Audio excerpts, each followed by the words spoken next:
성경이 표절이라는 것은 종교학자들조차 일부 인정하고 있습니다. 성경의 기원이 다른 종교에 있다면 믿으시겠습니까? 우리가 익숙히 알고 있는 성경 속 이야기가 사실은 다른 신화에서 시작되었다는 주장이 있습니다. 지금 이 영상을 들으시는 분들 중 처음부터 화가 나실 수도 있고, 뭔 얘기를 하려 하는지 드러나 보자고 하시는 분도 있고, 혹은 관심 없었는데 궁금해진다는 분도 계실 겁니다. 제 구독자분들 중에는 기독교 혹은 천주교 신앙을 믿으시는 분도 있으실 겁니다. 오늘 영상은 신앙이 깊으신 분은 보지 않으셔도 괜찮습니다. 하지만 끝까지 보셨다면 종교인의 관용을 보여주시길 조심스럽게 부탁드립니다. 오늘 소개해드리는 책은 절판된 책으로 구하기 어렵습니다. 교회에서 쉬쉬하는 그리스도교 이야기라는 책으로 대원출판에서 2002년 3월 9일에 발행된 책입니다. 저자는 이리 유카바 최입니다. 먼저 이 책을 쓰게 된 저자의 의도를 보면 기독교인이 아니신 분들은 공감하실지 모를 내용입니다. 왜 그냥 믿으라고만 하는가? 만약 어느 종교의 교리나 경전이 과학을 설명해 줄 수 있거나 반대로 과학이 하나님이나 신의 세계를 입증할 수 있다면 신은 정말로 존재하는가에 대한 질문 따위는 생각할 필요가 없을 겁니다. 저자는 신자들이 와서 전도하려고 할 때마다 무척이나 따지며 토론을 했었는데요. 그들은 저자의 질문에 대답을 하지 못하거나 너처럼 그렇게 따지면 크리스천이 되지 못해 라는 말만 들었다고 합니다. 믿겠다는 마음으로 믿다 보면 신앙심이 생긴다는 것이 대부분의 설명이었다고 하죠. 저자는 이런 방식으로 선교를 하는 것은 확고한 지식 없이 맹목적으로 신앙을 한다고 판단하게 됩니다. 그래서 저자는 종교를 제대로 믿기 위해서 연구를 하기 시작합니다. 이건 그 연구 결과에 대한 겁니다. 그럼 시작하겠습니다.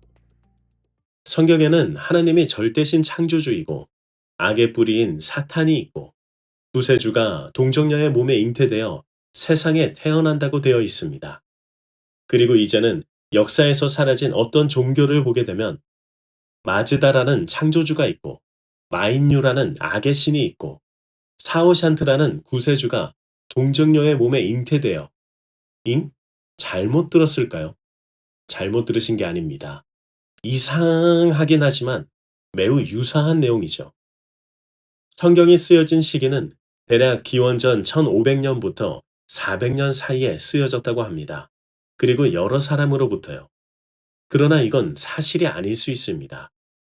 다윈 이후 가장 위대한 생물학자로 불리는 리처드 도킨스에 따르면 바빌론 유수 시절인 기원전 약 600에서 700년경에 대부분에 쓰여진 것이라고 하죠.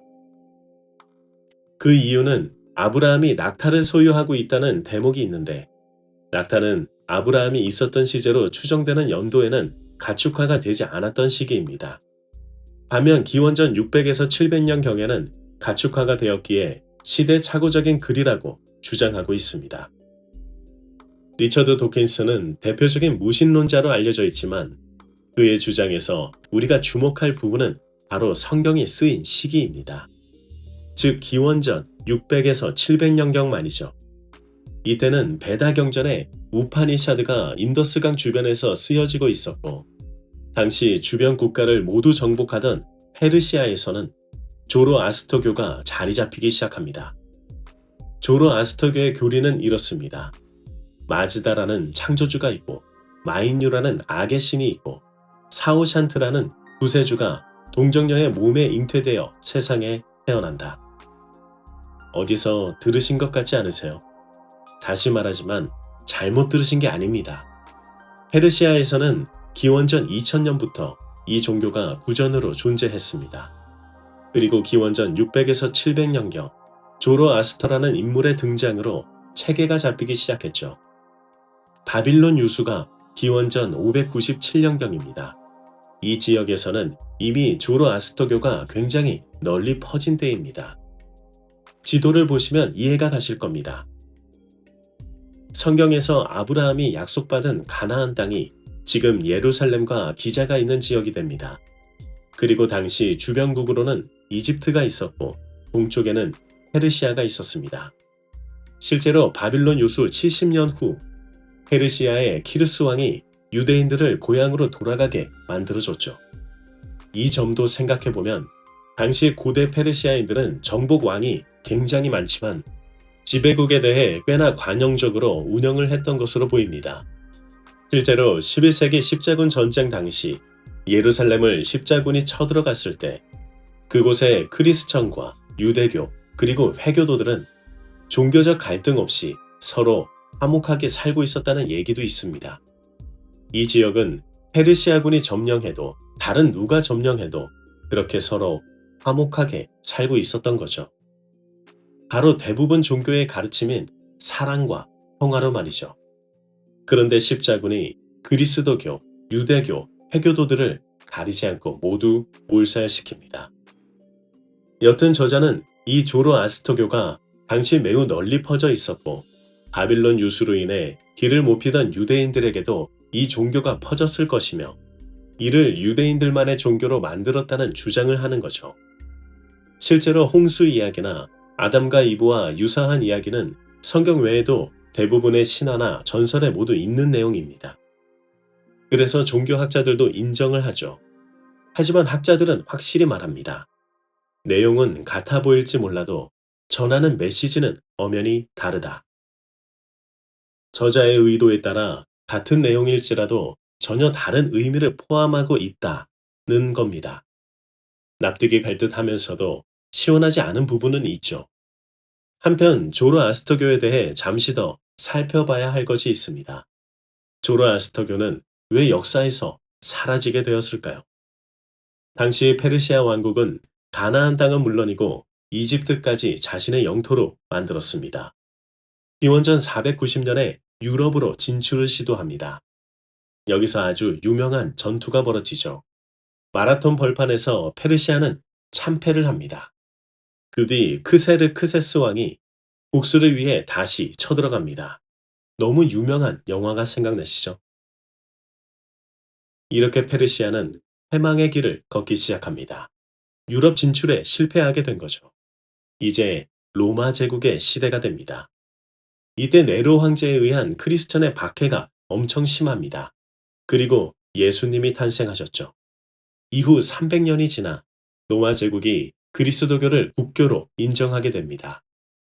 당시 로마 제국은 아시아권을 제외하고 거의 전 세계를 휘어잡은 나라로 성장해 있었죠. 그리스도교가 퍼져나가기 매우 좋은 조건이 되었습니다.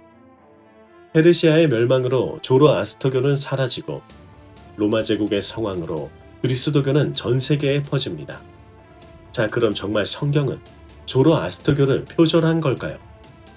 종교학자들은 일부 인정하지만 전하는 메시지는 분명히 다르다고 했습니다.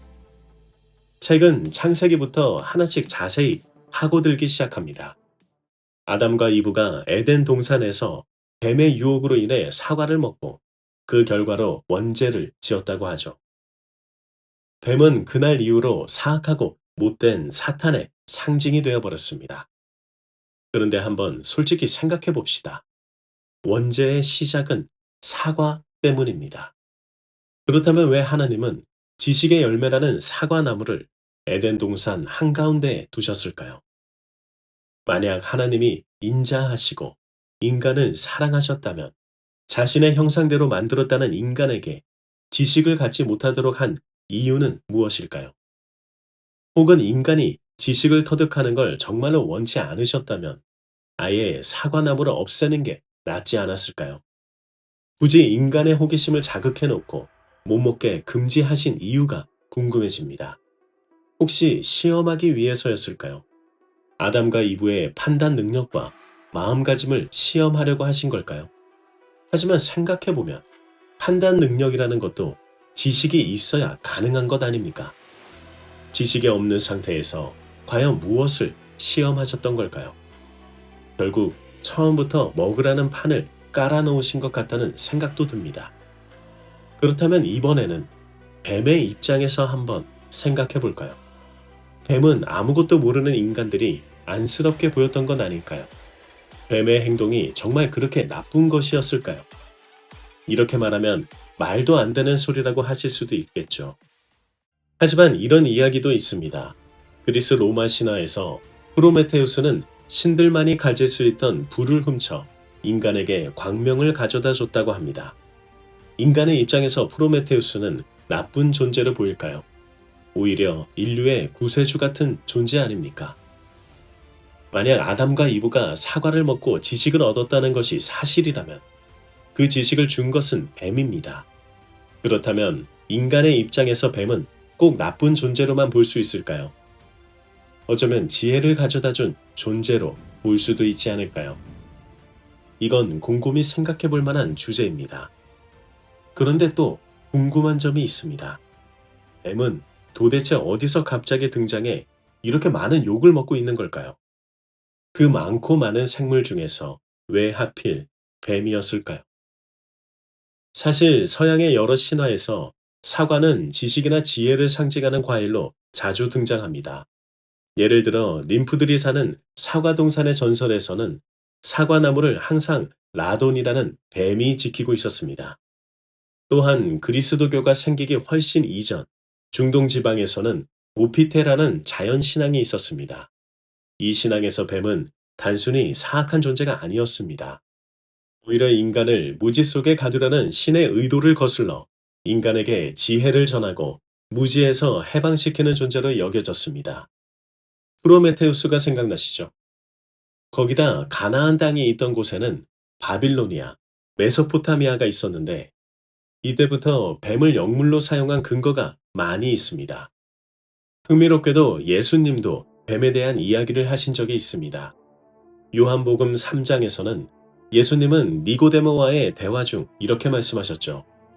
모세가 광야에서 뱀을 든 것과 같이 인자도 들려야 하리니 이는 저를 믿는 자마다 멸망하지 않고 영생을 얻게 하려 함이니라. 이 말씀은 민수기 21장의 사건을 가리킵니다. 이스라엘 백성들이 광야에서 하나님과 모세를 원망하자 하나님은 벌로 불뱀을 보내 그들을 물게 하셨습니다. 백성들이 죄를 인정하고 회개하자 하나님은 모세에게 놋뱀을 만들어 장대 위에 달라고 명령하셨습니다. 놋뱀을 쳐다본 사람들은 다시 생명을 얻을 수 있었습니다. 요한복음 3장에서는 예수님은 본인이 뱀과 같이 십자가에 걸릴 것을 암시하셨다는 겁니다. 책의 저자는 이 사건을 바탕으로 에덴 동산의 뱀이 단순히 사악한 유혹자가 아니라 인간에게 진리를 깨닫게 하려는 존재였다고 주장합니다. 즉 뱀이 하와에게 선악과를 먹게 한 것은 단순히 인간을 타락시키려는 목적이 아니라 인간이 진리와 지혜를 깨닫는 계기를 마련하는 것이었다는 겁니다. 즉 사과를 먹게 꼬셨다는 건 훗날 예수님의 말을 알아듣게 만들기 위한 초석이 되었다는 거죠. 그렇다면 성경은 왜 뱀을 사악한 존재로 묘사했을까요? 그 이유는 명확합니다. 뱀의 역할을 부정적으로 설정함으로써 하나님의 권위를 더욱 부각시키고 인간의 불순종을 강조하려는 의도가 있었던 겁니다. 특히 당시 다른 문화권에서는 뱀이 지혜와 생명의 상징으로 여겨지는 경우가 많았습니다. 예를 들어 페르시아 신화의 헤덴의 동산에서도 최초의 인간 부부가 등장하며 그들에게 지식을 전한 존재는 아리만이라는 용이었습니다.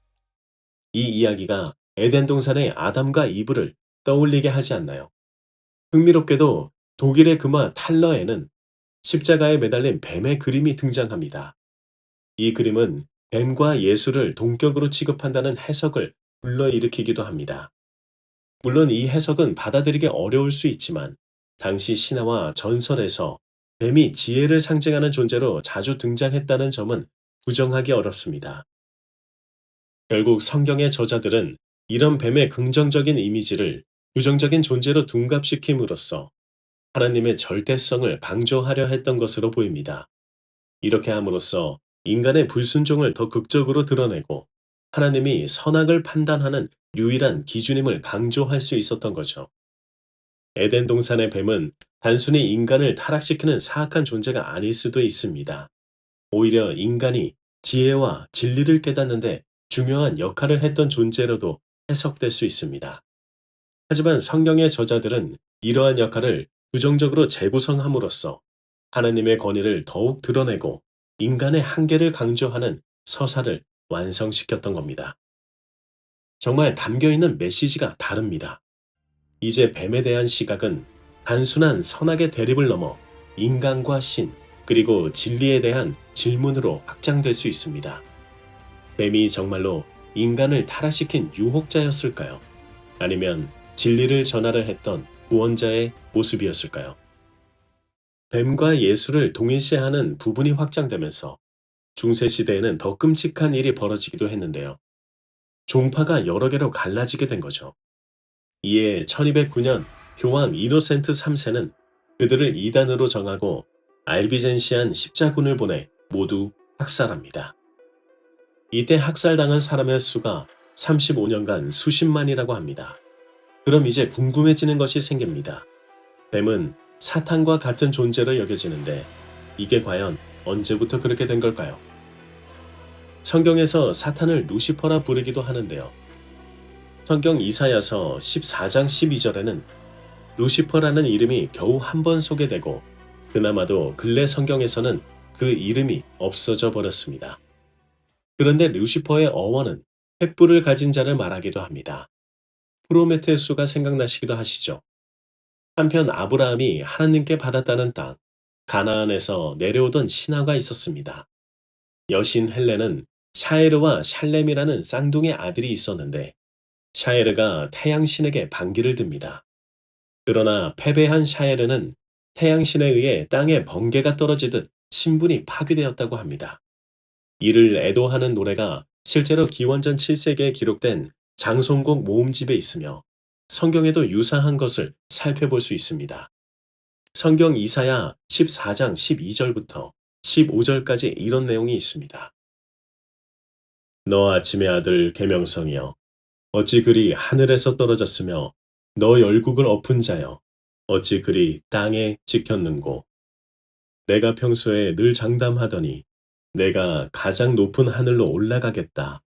하느님의 별들보다 더 높은 곳에 나의 보좌를 두고 저 멀리 북쪽 끝에 있는 산 위에 신들이 모여있는 그 산 위에 자리 잡고 앉겠다.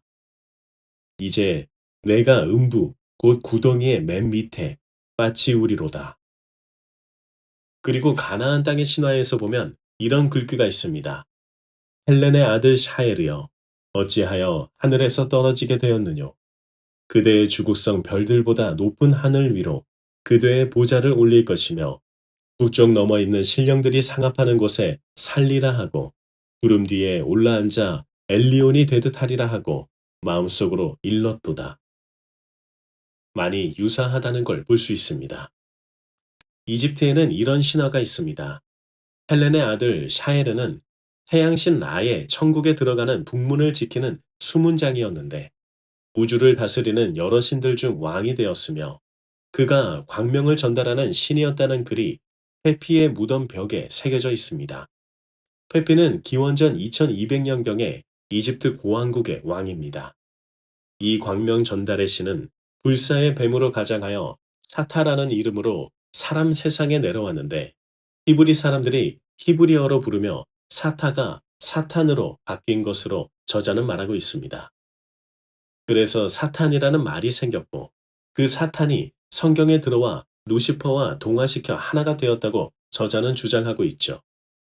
실제로 14세기에 카톨릭의 도미니칸 수도원 소속의 에크하르트 사제라는 인기가 굉장히 높았던 사람이 있었습니다. 마이스터 에크하르트죠. 삶으로 다시 떠오르기를 쓴 저자인 에크하르트 톨레가 이분을 경외하여 이름을 고쳤다는 이야기도 있습니다. 여튼 에크하르트는 14세기에 이렇게 주장합니다. 루시퍼는 지옥에 거처하는 천사이며 완전히 순수한 지성이라고요. 루시퍼를 인간에게 지성을 주려 한 영웅으로 취급하고 인간의 친구이자 구세주로 격을 높이는 반면 루시퍼의 이러한 행동에 질투를 느끼고 인간이 현명해지는 것을 막으려 했던 여호와 신은 나쁜 신이고 인간의 적이라고까지 지탄을 했다고도 합니다. 이 사상이 중세기 유럽에서 지하로 번져나가자 전통 카톨릭 입장엔 위협을 느끼죠. 결국 에크하르트는 이단이 되고 1326년 처형당했다고 하나 확실치는 않다고 합니다. 1329년에는 그가 쓴 책을 모두 불태웠다고도 합니다. 책에는 이런 믿을 수 없는 이야기들이 너무 많아서 모두 소개하긴 힘들지만 몇 가지 내용만을 추려서 소개하고 있습니다. 다음 이야기는 더 믿기 힘든데요. 회원 전용에서 들으실 수 있습니다. 한편 그리스도교의 초창기에는 환생론이 존재했습니다. 하지만 환생론은 시간이 지나면서 사라지게 되었는데 그 이유는 환생론이 하나님에 의한 구원을 약화시킬 수 있다는 우려 때문입니다. 만약 사람이 여러 번 다시 태어난다면 하나님을 통한 단회적인 구원이 덜 중요해질 수 있겠죠. 결국 환생론은 그리스도교의 공식 교리에서 제외되었습니다. 지금까지 살펴본 내용은 많은 분들에게 다양한 감정을 불러일으킬 수 있습니다. 그리스도교를 믿지 않은 분들은 흥미롭게 느낄 수 있지만 신앙이 깊으신 분들에게는 불편하거나 화가 나는 이야기일지도 모릅니다. 하지만 중요한 점은 이 모든 내용은 저자가 수많은 고대 문헌을 찾아보고 연구한 결과라는 겁니다. 물론 종교적인 문제를 다룰 때는 서로의 관점을 존중하는 자세가 필요합니다. 종교학자들도 성경이 다른 종교의 영향을 받았을 가능성을 일부 인정하고 있지만 중요한 점은 전달하려는 메시지가 완전히 다르다는 것입니다. 내용이 비슷해 보일지라도 각 종교는 각자의 고유한 메시지를 가지고 있다는 점을 기억해야 합니다. 결국 우리가 믿는 것이 무엇이든 간에 중요한 것은 그것이 어디에서 왔는지, 어떤 맥락에서 발전했는지를 아는 것입니다. 어쩌면 우리는 정확히 알지 못한 채 단순히 맹신하고 있을 수도 있습니다. 어쩌면 맹신보다는 질문이 답보다 탐구가 더 큰 깨달음을 가져다 줄지도 모릅니다. 그것이 정치든 종교든 말이죠.